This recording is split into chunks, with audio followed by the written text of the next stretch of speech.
You're watching the number one podcast in the YouTube wrestling community, and I'm your host, Jean Paul Leck, and this is Rope Break. Guys, like we said last night, check out the Halloween Havoc review. John Paul flying solo today for AEW Dynamite. And I got to say, the show really wasn't bad. It was, if I got to give it a pass or a fail, a thumbs up, thumbs down, it gets thumbs up. I was not looking forward to this show after the last week with the Le Dinner Debonair, but, this, it was good. Or at least it was above my expectations. We had two matches, or the final two matches in the semifinals for the number one contenders tournament.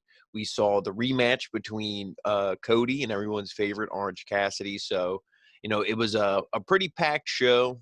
We saw the new NWA Women's Champion Serena Deeb in action. So a pretty good show. But then, of course, we did get the things I wasn't looking forward to, which was the town hall meeting and the interview with everybody's favorite announcer, Excalibur. But overall, like I said, this show does get the thumbs up, the Orange Cassidy thumbs up. It gets the pass. So let's get into it. And it starts out with MJF and Wardlow. They're backstage. They're being interviewed. And, she asked Wardlow, oh, hey, you have an opportunity to challenge for the AEW championship. And Wardlow pretty much says, he doesn't even get to say anything because MJF steps in. He's like, okay, listen, yeah. Like, I'm happy for the big man here, Wardlow. But if he wins, I'm pretty much the champion because I own him. Isn't that right, Wardlow? That's in your contract, right? Like, I own you. And Wardlow is kind of he looks pissed off, but he agrees because they're playing up some kind of story, some kind of storyline there. So, we'll see what that is. But then, Sammy comes in and then MJF is like, oh, hey, what's up, little buddy? He calls everybody little buddy. I noticed that. It's like, dude, you got to come up with a little, like, another condescending insult to call people. Like, buddy is getting old real quick, kind of like this show sometimes. But, he comes up and, Sammy pretty much tells him, I don't want you in the inner circle. You're bullshit. Don't even try this tonight. And then he's like, oh, hey, you want you're giving me advice. How about I give you some advice? I listened to your promo with Matt Hardy and everything. He's like, how about just don't? You're not cut out to do this. He's like, why don't you just, keep selling drugs to middle school kids or whatever the hell you do? And so Sammy's getting pissed off and he's like, oh, what's wrong? What's wrong, little buddy? And then Sammy's like, I'm just thinking of all the things I'm going to do to you. So, like, good intensity there. I like that. And it leads into what we saw later on tonight. And then we get the first match, which is, of course, Wardlow going against Hangman Adam Page and the semifinal round. And this was good. Commentary was selling it. We're all selling it. Jean-Paul and, Juan here on Rope Break, we've been selling it longer than anybody. Hangman Page, Kenny Omega in the finals. That's where they're going with this. Because the winner of this thing was Hangman Adam Page after a hard-fought match, 2 buckshot lariats.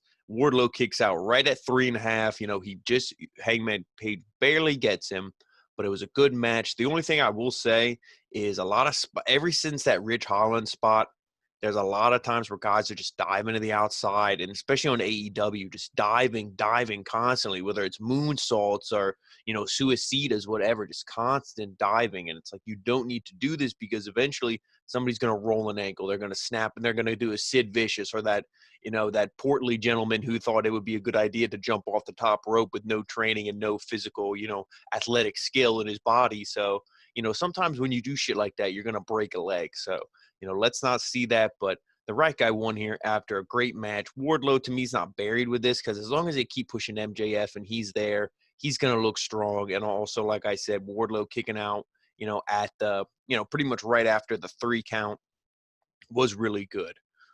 So then we get a short promo after this by Jon Moxley where he's training, working out. He says that over the past year, he's made the AEW championship what it is today, the biggest prize in the game.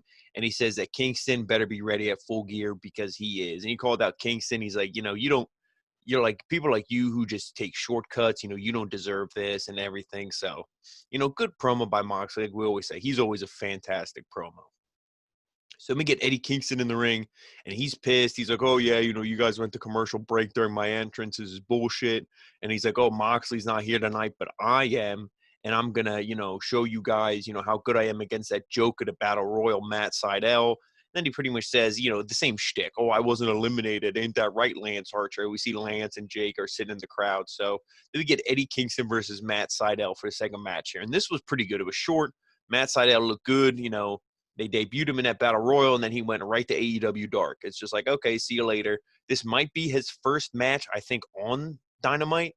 And, he looked pretty good. Of course, Eddie Kingston's going to win, like JR said. Like, oh, if Eddie Kingston lost here, that would be detrimental to him going into Full Gear. Like, that would completely destroy his psyche, his confidence, and everything, because the feud with him and Moxley is pretty heated.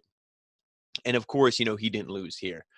He got the Bulldog choke, and then he tapped out. But after the match, the Butcher, the Blade, and the Bunny, which they gave an awful explanation why the Bunny was with QT Marshall and now back with the Blade, she did it to max out his credit cards and go shopping, or whatever the hell Excalibur had to say. So I'd rather just have no explanation than have that explanation. But the Bulldog choke, and then after the thing, they're like, oh, say you quit, Moxley, say you quit, making fun of the Moxley and everything, calling Sydal that to say like, oh yeah, thanks for quitting, Mox, oh look, he said he quit. So, that was good for the heels. And then the next segment, we get Excalibur. He's interviewing FTR and the Young Bucks. And this is something I wasn't looking forward to, because I'm like, I just don't like Excalibur. It's obvious a lot of people don't like Excalibur, and it's for good reason. And, especially what we saw in this interview. So he interviews FTR on the Bucks. The screens are split. The FTR's with Tully, and then he's live with the Bucks. And then he asks Matt how his ankle is. And then Matt, he has to act all tough. He's like, oh, you could pretty much carry me down to the ring. This little injury, this don't mean nothing. This is a dream feud and everything. And then he's like, I wouldn't miss this. And then Dak says that this is a dream match, but they don't care about dream matches. The only thing they care about is remaining the champions. And then whoever walks out of Full Gear as champions will cement themselves as the best tag team in the world. And then Matt says that him and Nick think of themselves as good people, and sometimes good people have to do bad things. And he talks about like, oh, ever since FTR came here in this match and they turned our friends against us, referencing the thing with Hangman Page. And that he pretty much says that, they're forced to act this way. They don't want to, but they just find themselves doing it. And it's like, okay, whatever. So he's giving this whole spiel. And then instead of going another question back to FTR, he asked the Bucks a question again. And the Bucks are like, our FTR's like, you know what, Excalibur, fuck this. Fuck your stupid mask. Fuck everything about you.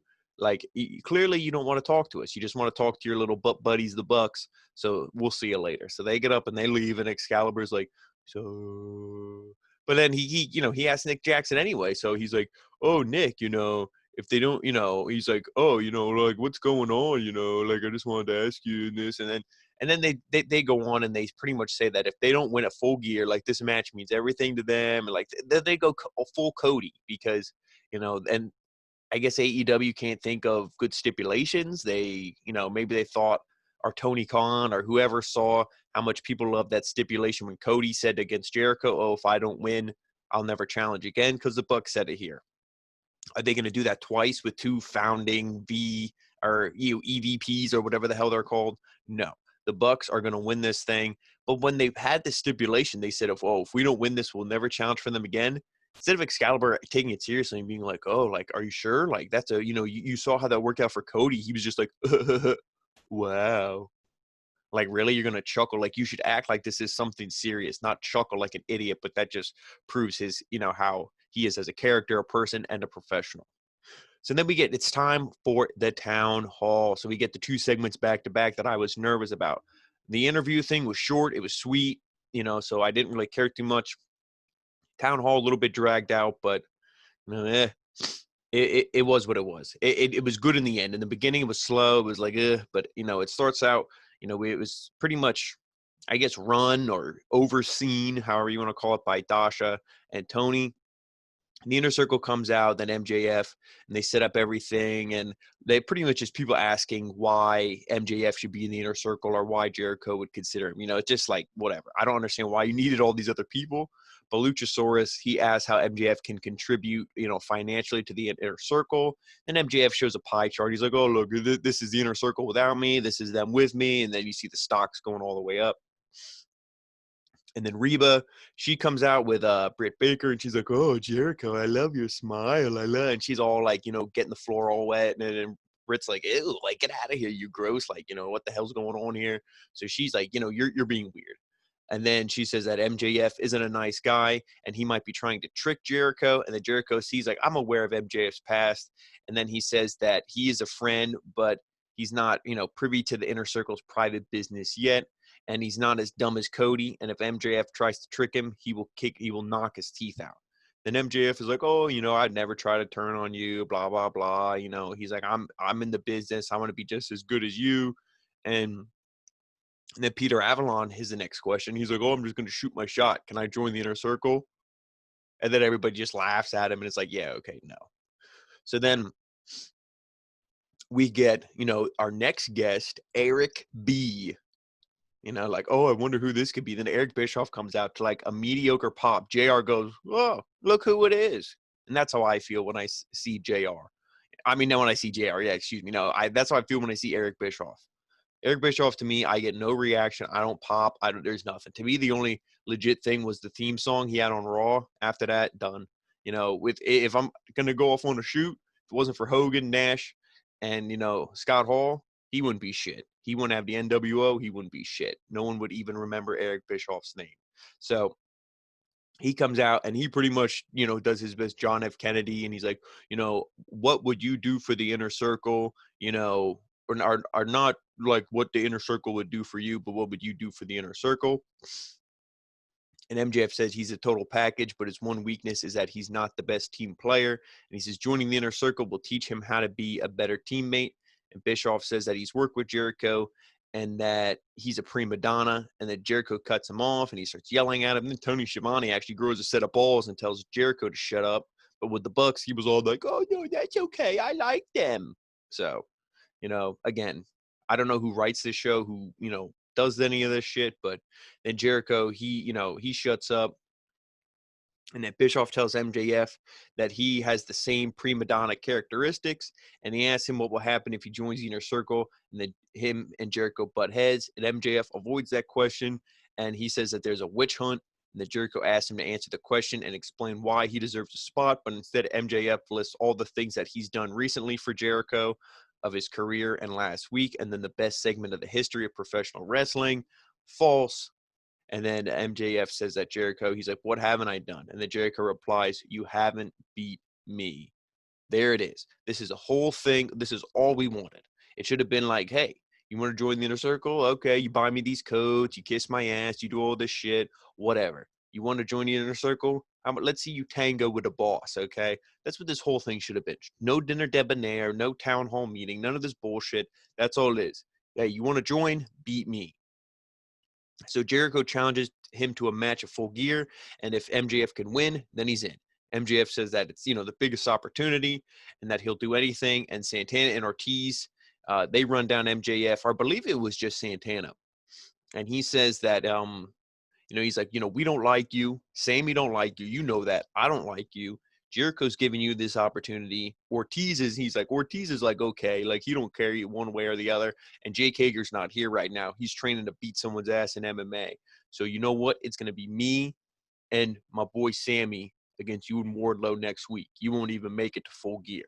There we go. So we got a little bit, this is the build, for the go home show for Full Gear. So like I said, the segment started off like what are they doing? Like this is just the same dinner debonair bullshit, but then it got good at the end. Then we get a promo with Taz, and he's obviously with Team Taz backstage. He's like, people keep asking why we want Will Hobbs, why we keep going after him. And he says, because, they care about money, and Hobbs is money. He's strong, he's fast, he's smart. He's everything they want in their group. And, but he doesn't tell them no. He just doesn't answer them. So they're like, "Man, give us the answer because your time's running out." So then we get the TNT Championship match, a lumberjack match. Everything's a stipulation, AEW. But, I guess this needed it because it went to time limit draw. So we get Cody, the champion, of course, going against freshly squeezed Orange Cassidy. So everybody's already around the ring. They come down, they start the match. I like how they both went for their finishers right away. They're like, "Dude, we wrestled 20 minutes. Let's just end this thing right away." They go for their finishers. Obviously, none of them really put each other away.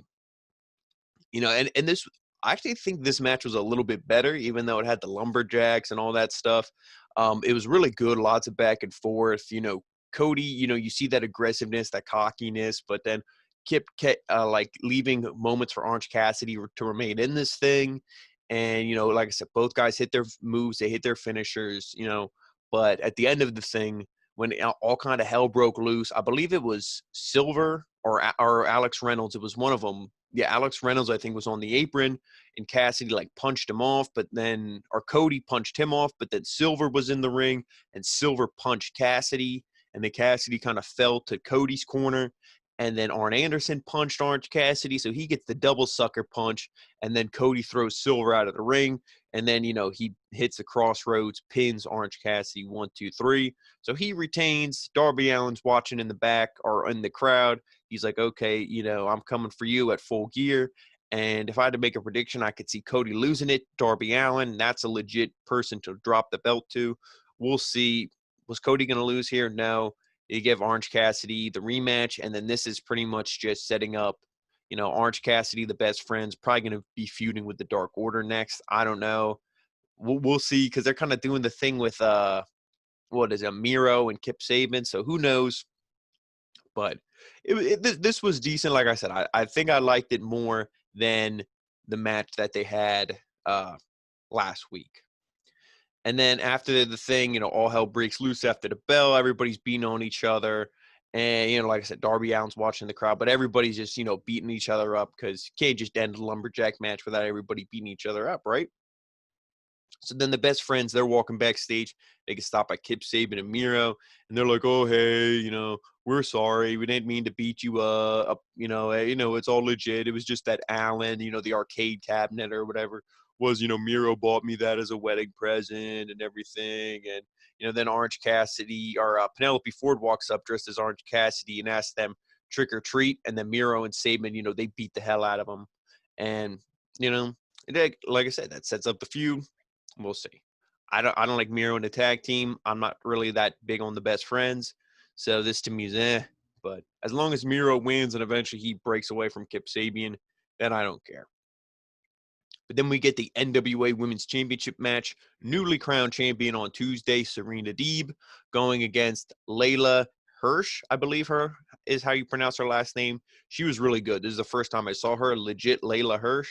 So, you have legit in your name. That's one of the popular terms here on Rope Break. So you're already part of the family. So this was really good, this match. Like I said, it's the first time I'm seeing her. I like her. Serena Deeb, we put her over here on the channel. She's legit.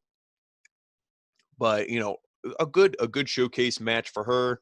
Hopefully they do more of her. I don't like when AEW, they have these women on here and then they go immediately to dark. And then it's like, oh yeah, we'll just see a Britt Baker and a Big Swole here or there. But like, no, let's see these women. And it's fun. You look at Serena Deeb, she's the NWA Women's Champ, but when it showed her AEW record, it was 1 and 2. And it's like, really? That's a champion? Feature her more. Like, if you're going to have her on your show, feature her, give her wins, have her look legit. Obviously, she won here. She hit I believe she hit a swinging neck breaker, and then she hit like kind of like a normal, just like the normal neck breaker, almost like Rick Rude would do, kind of the Rude Awakening. And then she had the single leg Boston Crab for the win. So it was a good match. Serena Deeb, of course, going to win this thing. And then we get Hikaru Shida. She's being interviewed backstage by the worst interviewer on the face of the planet Earth, probably even the entire universe, Alex Marvez. And, he's like, oh, Nyla Rose is the #1 contender. And she says she won't face you unless you put the belt on the line. So what are you going to do? And then Shida just says, like, hey, if Nyla wants her, she can have her at Full Gear. So we get that match. No build, no nothing, not Britt Baker, not anything anybody wants to see. Again, Nyla Rose. So then we get Shawn Spears with Tully Blanchard versus VSK. VSK, another student of Brian Myers, like our boy MJF. And this one ended immediately. C4, Death Valley Driver, whatever you want to call it, Ada for the win. Literally the only move in the match. And then after the match, Shawn Spears, he's talking with Tully. There's some guy dressed as a bull. I thought it was Mantor or whatever his name was from WWE. He comes in the ring. He takes it off at Scorpio Sky. That's a feud, I guess, that has been brewing on AEW Dark. I don't know. I don't watch. And then Scorpio Sky hits the TKO on Shawn Spears. And then after that, we get the main event. They go over some matches for next week, yada, yada, yada. You'll see it on the review, people.